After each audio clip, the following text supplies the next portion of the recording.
ત્યારે ભગવાને વિચાર કરીને પાછા શાંતિથી બેઠા હતા. આપવા બેહે ને મારો કાનુડો તો પાછું વળીને જીવતો નથી. બસ એની પાસે જઈને માંગવાની રીત આવડવી જોઈએ.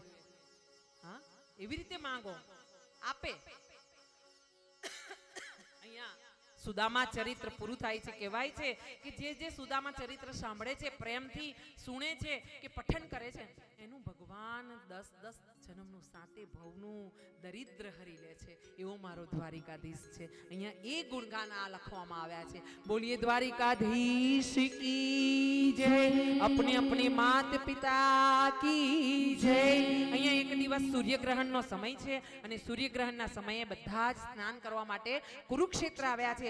એમાં આ દ્વારિકાના યદુવંશીઓ આવ્યા છે અને આ બાજુથી વૃંદાવનવાસી બધા આવ્યા છે. અને ભગવાન અહીંયા વૃંદાવનવાસીઓને એકવાર મળ્યા છે આખી જિંદગીમાં. હા, અને આ કાલે અમે રડ્યા હતા ને, એનું આ કારણ છે. અમે એટલે રડ્યા હતા કે અમે એક સવાલ ભગવાનને પૂછીએ છીએ કે જે માએ તને જન્મ આપ્યો જશોદાએ, જે માએ તને આટલો લાડ લડાવ્યો, તું ધારતે તો દ્વારિકાનો નાથ બન્યા પછી બી તો જશોદાને લઈ જતે ને. હા, એવી રીતે મૂકીને ના જવાય તારાથી. કાં તો તું એવો પ્રેમનો એનો દોર ના પકડતા તારા હાથમાં, કાં તો તું એવો પ્રેમ ના જગાડે એના હૃદયમાં, ને કાં તો એનો પ્રેમ જગાડ્યો છે ને તે પકડ્યો છે એનો હાથ, તો એનો પૂરેપૂરો પકડ. આ મધવચ્ચે ના રાખીશ પ્રભુ, કારણ કે એમાં જીવાતું નથી ને મરાતું નથી ને સહાતું નથી ને કહેવાતું નથી.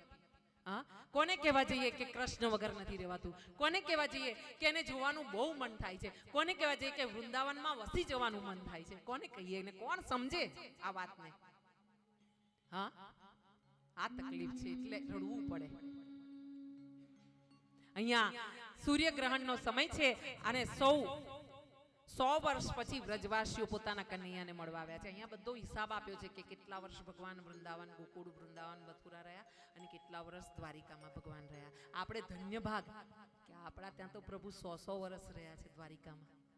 હા, એટલે દ્વારિકા જઈએ ને તો આનંદથી એને પગે પડવાનું કે તે તો અમને ધન્ય કર્યા છે.